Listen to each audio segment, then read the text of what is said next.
Everything good? Can we keep going? Okay, we're just gonna run it back one more time. My name's Harrison Phillips. I'm the co-founder of Banfana, and today I have with me... Hi, I'm Nate Miller, also co-founder of Also Banfana. co-founder. We've been working together for the last 8 years, probably on Google ads and YouTube ads and everything related to PPC. And 3 years ago, we started an agency called Banfana, and we help e-commerce and lead generation brands scale. Today, we're gonna be talking about share of search, which is a really important topic that honestly has become more and more important to me as my career has gone on.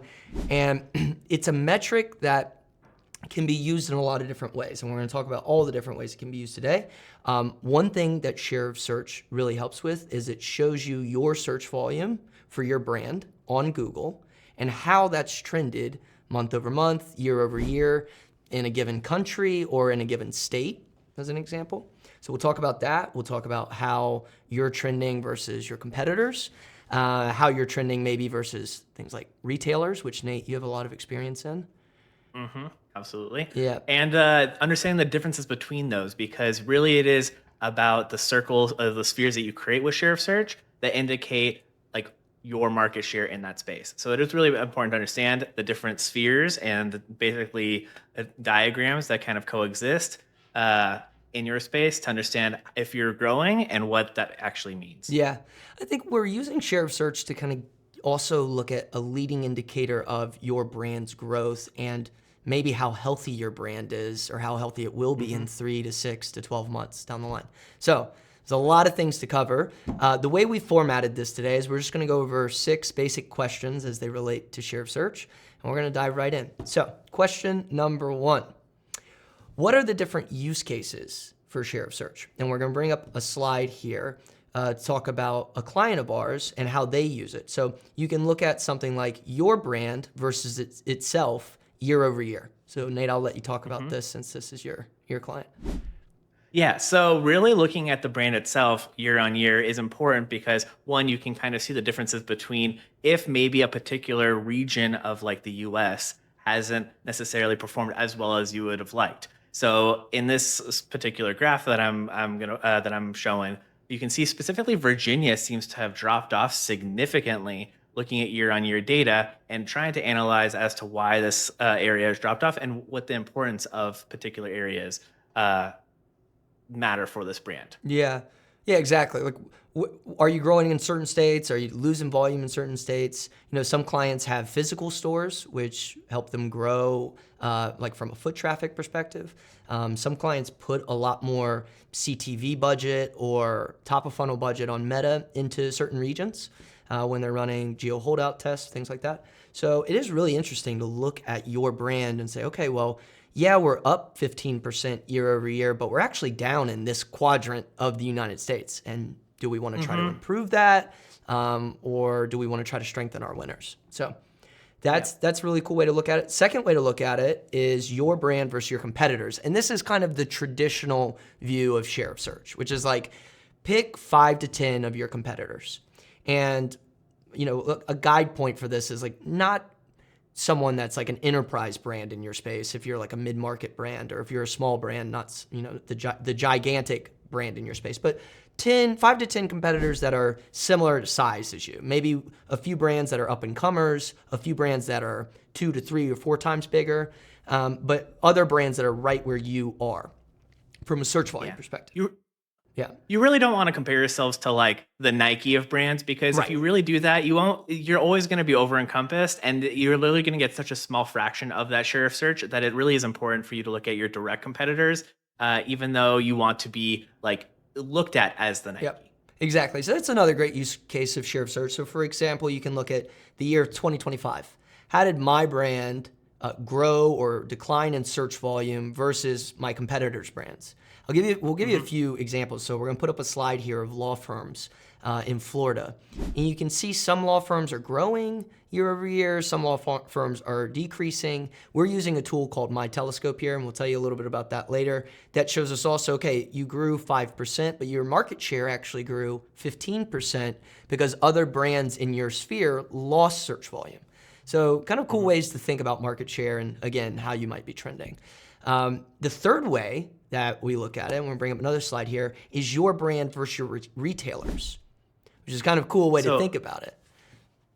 if you think about this as a whole, it really is important to understand where you are located in that, but also maybe your retailers as a whole, because you might have 4 or 5, maybe even 6 retailers that are all selling your product, but understanding their share of search competition against one another and then versus your own is really important because you can see, oh, okay, maybe people are more comfortable at buying my product at a retailer Yeah. than buying it directly from us. Yeah, So, in 2025, that's what happened. We saw that yeah. it was a year that repeat buyers fared pretty well. New customers were less likely to go to brands they hadn't heard of, or new customers were more likely to buy from a retailer. So we actually saw retailers perform really well in 2025 versus maybe the brand. And so it's really interesting to look, okay, well, how are these retailers faring as well? What's the health of their overall business? And then the fourth use case for share of search, which I actually think is the one that no one looks at. I haven't seen a lot of studies done on this, but just generic volume in general. So we're gonna put up a slide of non-toxic fragrances. Very niche category. But what I wanna know is if I'm bringing on a brand, a beauty brand that specializes in non-toxic fragrances, like how is the category doing overall? Because sometimes categories grow really quickly and then they fall off, right? So you don't wanna be in that situation, right? And then sometimes categories grow slowly but surely, like non-toxic fragrances, where more awareness over time about that specific topic grows and grows, and then your brand grows along with it. It's also like non-branded search volume. Sometimes we always assume that more people are searching on Google year after year for every category, which is not true. Sometimes, like if we have a client in the hair and makeup space as an example, sometimes generic search volume actually drops. So if there are less people searching for shampoo on Google this year than there were last year, you're fishing in a smaller pond, basically. Yeah.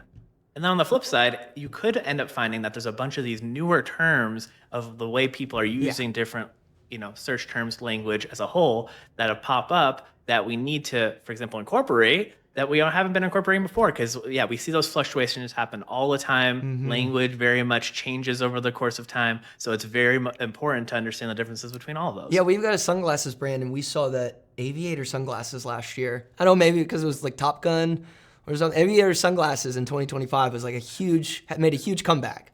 Metal sunglasses, huge comeback as well. So little things like that can help your non-branded search volume or insights. So question number 2, why should brands care about share of search? Nate, you want to talk about the first one?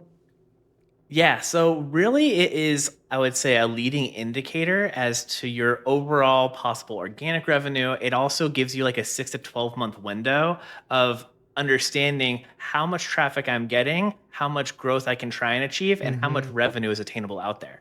I really do think that all 3 of those things can be like viewed when looking at share of search, and you can expand on that further. Yeah, exactly. And this was really one of the big impetuses of share of search was research by Les Binet and his colleagues that said that share of search is a leading indicator of your revenue in 3 to 6 to 12 months. And so when we're thinking about that, we're thinking about how healthy is our brand today versus where it's going to be. That's where you start to think about budget allocation to top of funnel channels, CTV, Meta, new customers, YouTube, things like that. And then measuring, okay, well, we're investing, say now 10% of our budget in top of funnel, maybe 6 to 12 months down the line, we'll be able to see the real impact of that in organic revenue. And so that's the whole idea of share of search is trying to figure out in a future time frame how healthy your business is going to be. The second It also really shows you like whether you're like stronger in your market, like really dominant in that space, or if really you need to kind of work on specific areas. But it is important to understand: are you trying to go like increase your market share of an already present brand, or are you trying to basically find areas in your space that maybe you've been lackluster, maybe there's a state that you really want to try to increase and then push that state harder. So it really determines both of those factors as to whether you want to increase what you've already increased or increase where you're not already known. Yep, exactly. The second point is efficiency of your top of funnel spend. So is your brand building spend actually leading to more people searching for you? And I just want to be clear here, like clients ask us all the time, like how much are our competitors spending? And obviously without access to their accounts and whatnot, no one knows. So then what are the other ways that you can know how big a brand is? Well, search volume on Google or other platforms, generic search volume, is a really good way to know. So what you want to know is if I start to spend more to grow my brand, is that actually leading to more people searching for me? You know, more people searching for you doesn't necessarily mean that you're going to have more revenue because you still have to convert those people. But it tends to be a really strong indicator of, again, future growth. So if we have a client that's up 20% in search volume year over year, January over January, I would bet more often than not that client is also up in revenue. And so that's what we typically see from a share of search perspective. The other reason a brand should really care about share of search, or at least track it, I mean, at the very least track this stuff, is it shows you the markets where you're stronger or weaker. So like we've already shown you from a geographic perspective, you can get really interesting insights at the state level, at the city level, exactly what states and cities are growing year over year. And what we find is that a lot of businesses just look at the organic search volume and they'll say, oh, we're up 5% year over year, great. But if you dig a little bit deeper, you can actually see, well, actually you're really strong in the coastal areas, or you're really strong in southern cities, but you're actually getting a lot weaker compared to your competitive set in areas that really matter to you. So again, share of search is a really good indicator of regional dynamics. All right, and the fourth and last reason why you should care about share of search is category health. And we talked a little bit about it, but Nate, yeah, and really category search as a whole is important to really understand, because if you're down in your category, maybe there's a macro element that your category is down. It really is important to know how much more you can try and increase your percent of brand search, or non-brand search in this case, in that space, because your competitors may be decreasing at a faster rate than you are. So really measuring that as a whole is very important. Yeah, or maybe some search terms, like Nate was saying earlier, are getting stronger, right, within a category. Yes. So those four reasons alone are reasons to track it. Whether you're incorporating it into your actual marketing plan is kind of that next step. So let's get to part 3, which is how do we actually get the numbers for search volume? Because share of search is not without its controversy. I mean, there's some people that don't believe in it at all, and there's not a terrible logic for that. So number one, how do we get search volume? Oh, look at we got Minnie in the background. Oh, we got a little. Hey, what's up, dude? Hey. All right, sorry, we're easily distracted, as you can see. Yeah. So number one, search terms and how it works. You can go to the keyword planner and you can see for every single search firm how much volume it gets per month, trending every 3 months, whether it's getting more competitive, less competitive, those types of things, and whether you're showing up for that. I think we should even go. Let's even take it back. Go further back. Okay. Even. Let's go further back. Yeah, let's talk about like search term. I mean, everybody knows Google. Everybody understands that you type something into Google and things pop up. Yep. I think it's really important to understand search terms are really what you type into Google, and the definition there is what we're measuring as a whole. How many average monthly searches those particular terms have based off of both Google and different avenues. Like Google Keyword Planner is what Google uses. It's in Google Ads. Everybody that has a Google Ads account can actually access this. But let's say you don't have that. You can actually go to Google Trends, which is more of an aggregate database. But really, I think it's important to understand that you can access this without having to spend any money anywhere. You can go and literally look up all of this data yourself. It's maybe not as clean as you would like it, and that's why we use something like My Telescope, which we'll get into. But really understanding that anybody can access these search terms across the board. Yeah, great transition. So My Telescope, which we'll pull another slide on the screen, is a tool that helps us do a lot of things with the data that it pulls from the Keyword Planner. So My Telescope, again, pulls search term data directly from the Keyword Planner. And what you find is they actually have an AI system that will dedupe keywords. So if you have a keyword like most comfortable jeans for men, and then you have the next keyword that says comfortable jeans for men. And if you ever looked in the Keyword Planner, it looks a little suspicious because both of them have like 105,000 searches per month. Well, My Telescope dedupes that. So you're not double counting search categories, as an example. The other thing that you have to look at is like, you can't just take, for instance, a brand's entire search volume. I'll give you an example. For a law firm, sometimes people are actually looking up whether the owners of that law firm are still alive, or their net worth, or where do they live, or things like that. Things that you don't really want to count in like your search volume, or measure and how your brand's growing or shrinking. Exactly.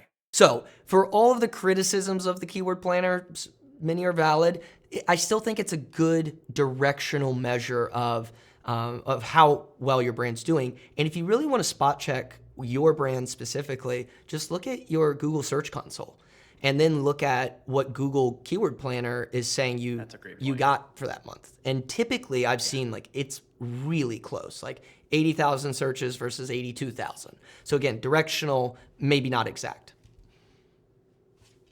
Yeah, Sweet. I agree with all those points. You can also look at a bunch of non-relevant, you can sort through a lot of that, but you can also look up non-branded as well. So don't feel as though it's just limited to the branded space, but really we use it on a daily basis as Google marketers. We use it for everything. Yeah, so quick tool plug, My Telescope's amazing. They have AI that goes in and dedupes keywords automatically, and then you can just go in and actually select the keywords that you don't want to count, and you can build dashboards on keyword groupings or competitor groupings. Really great visuals. It's really cool. I mean, it's a low-cost tool that we really lean into.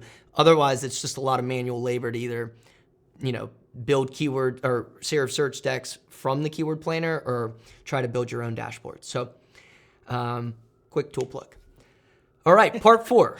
So, share of search as a predictor of future growth. And I think this is probably the most important topic, right? It's like, where is your brand going in the future based on what you can see in the search volume data? And again, the first point is it's really rare for us to see a brand that's declining in search volume to be increasing in revenue. Because if your overall presence is in general on the decline, there are less people searching for you today than there were last year, that's not a great sign, right? And when we look underneath the hood in ad accounts, I mean, it typically means a lot of that brand is going to returning, or a lot of that spend is going to brand or returning customers, vice versa. So sometimes it's a media spend thing, sometimes it's a budget allocation thing, but it typically isn't a great sign for the health of a brand. Going back to the slide that we were showing earlier, really understanding, like, is it just this particular month that you're seeing a decrease? Is it your brand as a whole that's either decreasing or competitors decreasing faster? Looking at all of those, I think, is important, because really you can then see if you are gaining market share, even though your category is decreasing. And I know we mentioned that previously, but like a ton of law firms are always thinking to themselves, oh my God, my brand it's not performing, it's not performing. But actually your brand is performing way better year on year. I know I've seen this in e-commerce as well. Like you see this across the board. Sometimes you just have to lose less than your competitors are losing. Yes, exactly. And sometimes like you also have to be careful, because again, it really depends on who you're comparing yourself to. Like sometimes there's a much bigger brand in your market, and if you've got them in your share of search stocks and they're down 20%, it looks like everyone else is up, right? Yes. So, I mean, again, generally, if you're losing search volume year over year, it typically means it's a budget distribution problem, or some brands are just pulling back on spend. Remember though, like platforms are getting more expensive every single day. So Meta CPMs are going up, Google CPCs are going up. So even if you're flat on spend, sometimes you can have less search volume. And the real elephant in the room is people are searching in different places. I mean, Gen Z's searching in different places. Like, the younger generation search on TikTok, and everyone's using ChatGPT these days. So like literally search volume just on Google decreasing isn't always a measure of, spend and budget distribution. It can be other things. Yeah, there could be definitely absolutely some macro elements that are involved there. Yep. Next point, share of search in the month that you're in usually matches revenue growth. Yeah, we'll pull up a slide here, but we have a brand that was up about 25% year over year in January. And it was up 25% in branded search volume, and it was up versus its competitors. And that brand was also up 22% in net sales year over year. Now, let me just be clear. When you start investing more in top of funnel, you might see a jump in searches, but not necessarily a jump in revenue. And that's because top of funnel brand building campaigns typically have longer legs. So what we like to see initially is that searches are growing up for a brand, and then we know or can feel really confident in, Nate, like we've talked about a lot and earlier, if it's the right audience, then you're going to start to see the revenue follow. Yeah.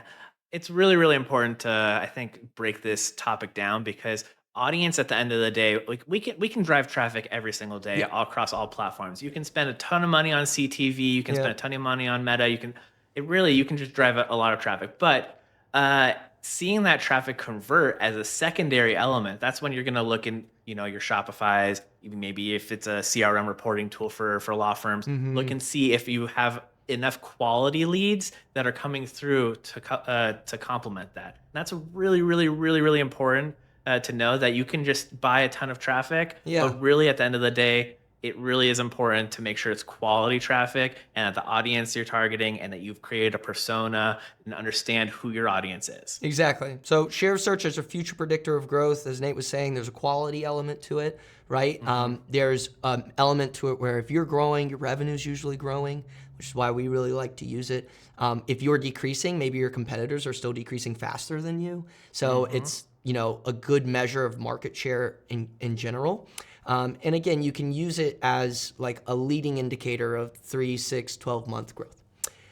So what point are we on, Nate? Part number 5. We're probably at like point 16, we're close to the I'm end, pretty sure. We got 2 more big points for you. And I think this is one that really, that I take a lot of interest in. It's like, where are we increasing? Where are we decreasing by market? And there are so many ideas that I want to share around like, well, what can you do with that data? So let's talk about share of search as a geographical measure for future incrementality tests, as an example. So yeah, go ahead. Yeah, go ahead. No, please go ahead. You take it. Okay, cool. So really, it's understanding being again for future markets. It's really understanding your statewide data and looking at that as a more granular level. Really understanding if you're stronger in one state versus another, whether you want to increase that bottom state or whether you want to absolutely dominate that top state. Yeah. So it really is dependent on either of those, and then running top of funnel tests to complement that. So if you're using MMM platforms, if you're using any type of other elements, is really just looking at that and seeing if you're putting the right money in the right spot for top of funnel. Yeah, that exactly. Really does matter. There's so many ways you can look at it, right? Like Nate said, like building on stronger markets or trying to build up weaker markets. I think number 1, share of search gives you the data, so you can start to make some of those decisions and sit with your team with it and say, hey, what's going on here? We were looking at a client's business where, the coastal cities were fine, the interior was down, and then there were a few states that were up. And we realized that that's the states we were up in search volume were where we had physical stores. So it was really, really interesting. Maybe we were trying to build more market share around those stores. But we like to build incrementality or geo holdout tests with a little bit of statistical rigor. So we use a platform called Stella, and not to get way into it, but you feed it your customer data and it tells you what geos to target. Another way to look at it though is like, say you want to run a YouTube incrementality test and YouTube's a net new channel for you. And you want to focus on building up states where maybe you've lost market share. So the first thing you would do is you go to My Telescope and you would build out your branded search volume over the course of a few years. And then what you would do is you would look at, okay, where are the states that were weaker year over year and have lost our search volume? And then you would go into YouTube and you might build a YouTube incrementality test over the course of 30 to 60 days and dedicate spend just to those states. So again, not to belabor a point, but that's kind of how you might use it as a geographical measure for future markets to target. Part 5, we are going to talk about of the 17-part. Yeah. No, I'm kidding. Part 5, of 90 parts, share of search. So this is the one that I love the most, admittedly, because I think it's so interesting to look at data like this. But share of search can tell you from a geographical perspective, again, statewide, if your brand is growing year over year or decreasing. So perfect example of this is we had a client where it looked like on the coastal states they were growing, but the interior of the U.S. was down like crazy year over year, except for 4 states. and they looked to be a little random. And then when we gave the data to the team said, oh yeah, all of those states are where our physical locations are. Which I was like, oh, that's so cool. So interesting. Like, it's just such a cool use case to be like, oh, okay, so we do gain a lot of market share when we have physical locations in places. And we can use it for incrementality tests too. Yeah. And again, I think at the end of the day, too, it's a good indicator as to whether you want to increase a dominance in those particular states that you're already doing well in, or do you want to like maybe increase exactly like Harrison was saying, those states that haven't necessarily seen as much of a a loving touch from the brand. Yeah, exactly. So really want to increase that market share for either the ones that you're already in, dominating, or the ones that maybe need a little bit more. And maybe it's an indicator that your media spend has gotten really coastal heavy, right? Maybe it's an indicator of more macro trends, right? Of like your customers shifting. I We're think really in the space too as a whole that like with AI, et cetera, like in conversion tracking, it really is important to understand that it tends to want to go after the lowest hanging fruit first. So if it sees the most traffic and the most conversions coming from California, New York, Florida, all of those coastal areas, Texas is another good one too that kind of gets in the mix, but doesn't necessarily see any traction from some of those middle states, you're going to be shooting yourself in the foot because there could be some untapped share of search market reach that you haven't necessarily gained. Exactly. It really is really interesting. Yeah. So. And this is share of search again can help you for so many ways, but I think presenting to this data to clients is really, it sets the stage for great conversations. If you leave with nothing else, this data, even if it's not informing maybe budget decisions that you're making or future incrementality tests that you're running, it sets the stage to have a really cool conversation on what's happening with the brand. Year over year, what's happening with the brand Q4 over Q4 versus our competitor set. So we like it. It's a great directional metric that we've been tracking for a while. And yeah, we hope that you've gotten a lot of entertainment out of today's presentation as well. It ended up being 5 parts. I think we said it was going to be 6. Maybe there's a rogue 6-part we can add on. And yeah, we can add on that. Yeah, exactly. The Green Ranger of parts. Yeah, exactly. And maybe Winnie can come back for a future guest appearance too. Yeah, I'm hoping that she can. I feel as though she's still there. She's still there. Oh, there we go. She's just, doing her little thing. I'm hoping that she can be a little mascot. She just barks. Day. I disagree. Go into that. But yeah, no, we, again, as a PPC agency, we try to use anything to help our clients understand macro trends, competitor markets, whatever it is. And share search even for to help us is better understand. Yeah, just better understand. There's Google is one lens for a lot of things, but we really do the most work when we really understand the bigger picture and how we can really use our channel to better everyone else, including ourselves. Yep. Really. Cool. Well, one thought just for whoever watches this, and if you want to let me know in the comments or reach out to me, I'm really curious on how you look at market saturation in share of search. So one of the things that we ran a test on last year that I'm really passionate about is we ran a geospatial study with a client where we gave them all of our customer data, and they showed us zip codes across the US that, based on census data, looked like zip codes that were really strong for us, but we didn't have any clients, or we had low penetration, low saturation.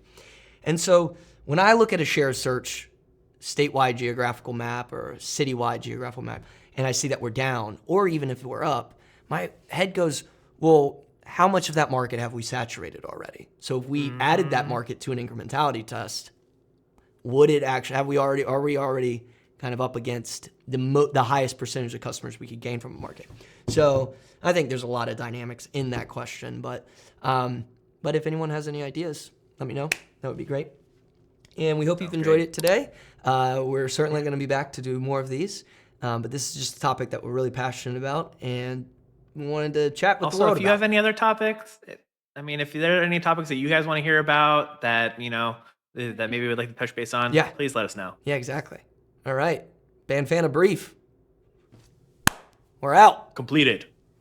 Amazing. Good. God, it's so cool. All right. That was good. That was really good. That's fun.